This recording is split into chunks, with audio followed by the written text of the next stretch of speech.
You can smell how the chocolate is processed. The silky, smooth texture that comes from a well-blended chocolate is something that can't be replicated. My name is Benny Nelson, and I'm the head chocolatier here at French Broad Chocolates in Asheville, North Carolina. French Broad Chocolate, we're a bean-to-bar chocolate factory, and that means that we create relationships with the farmers that we buy our beans from. Well, this is what cacao looks like out in the wild. Here's some of the beans inside to create the chocolate itself. What I do is manage a team of confectioners who are working with chocolate. We produce about 11,000 bonbons per week. I'm about to make a cream ganache for our fudge pop truffle. I'm gonna take boiling hot cream and pour it onto the prepared chocolate. Well, that might mean that we need all hands on deck to be cooking a giant batch of caramel and then cutting it up and running it through the enrobing machine. Or we could all be working at separate stations and hand dipping truffles or tempering chocolate by hand on a marble slab. It's beautiful, it's shiny, it's silky. I'm gonna pour it now.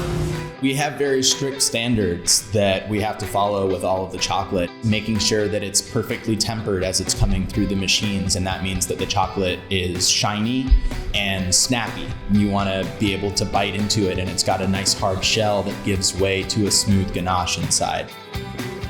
And here's our fudge pop ganache. It's beautiful, it's sat up overnight, and so now it's nice and firm and ready to be cut.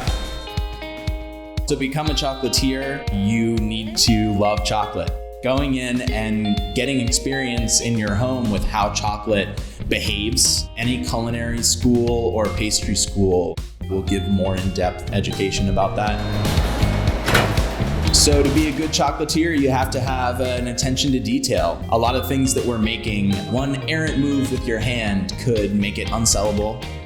So now that that slab of ganache has been cut, we're gonna take it over here to the enrobing machine, and it's gonna get covered in a high cocoa butter milk chocolate to create a nice little shield around it to protect it.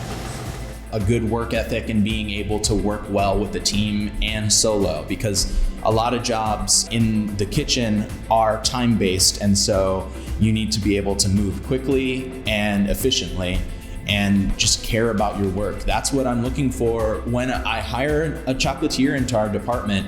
We can teach you how to work with chocolate, but you have to bring your desire. And this is what it looks like with the finished product. The fudge pop is part of the summer collection, and it evoke in the feelings of summer. It was a huge moment in my life when I realized that I could make a living doing something that I liked. Now I'm able to have this as my primary source of income. It's really exciting to see the finished product, the different varieties and all of the stuff on the shelves. It's beautiful. I love my job.